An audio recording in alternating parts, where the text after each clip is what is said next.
Dan Indonesia terus berkomitmen untuk memperkuat kemitraan dengan Mozambik melalui kerjasama yang konkret, baik di bidang ekonomi maupun pembangunan.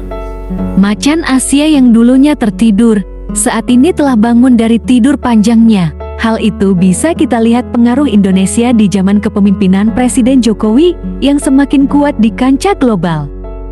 Diplomasi dan kerjasama dengan negara di Afrika menjadi babak baru bagi Indonesia untuk menjadi salah satu negara berpengaruh di dunia. Pengaruh Indonesia di kancah internasional menjadi saingan baru Amerika, Tiongkok, Rusia, dan Uni Eropa.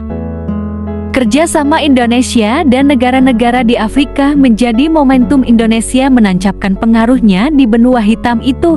Baru-baru ini Presiden Jokowi sempat berkunjung ke beberapa negara di Afrika dan juga untuk menghadiri KTT BRICS.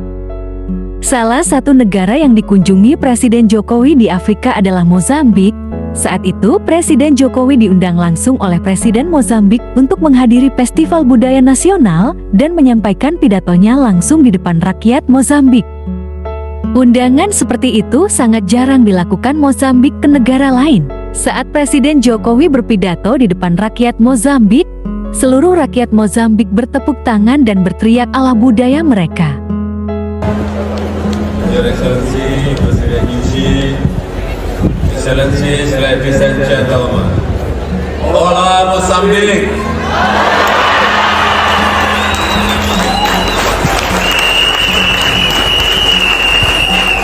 It is an honor for me to be invited in this national cultural event. This makes my visit to Mozambique special. Indonesia is also home to a diverse culture. We respect differences. We respect every culture in our community. Let us use our cultural diversity to unite us. Let us use our cultural diversity to strengthen our cooperation for our people. Obrigado. Thank you. Hal ini bisa kita lihat bahwa Indonesia sangat dihormati oleh negara-negara di Afrika. Tentu ini tidak mengagetkan. Pasalnya, kemerdekaan negara-negara di Afrika tidak lepas dari Konferensi Asia Afrika yang diinisiasi oleh Indonesia. Selain bertujuan mempererat solidaritas negara-negara di Asia dan Afrika dan meninjau masalah-masalah hubungan sosial ekonomi dan kebudayaan dari negara-negara Asia dan Afrika, menjalin kerukunan antar umat beragama di wilayah Asia dan Afrika. Konferensi Asia Afrika juga bertujuan untuk melawan kapitalisme asing dan terakhir melawan kolonialisme dan neokolonialisme Amerika Serikat, Uni Soviet, dan Inggris hingga penjajah lainnya. Setelah pertemuan Presiden Jokowi dan Presiden Mozambik, Presiden Jokowi mengumumkan hasil dari pertemuan itu. Pertemuan itu menghasilkan kerjasama di bidang ekonomi dan pembangunan di Afrika.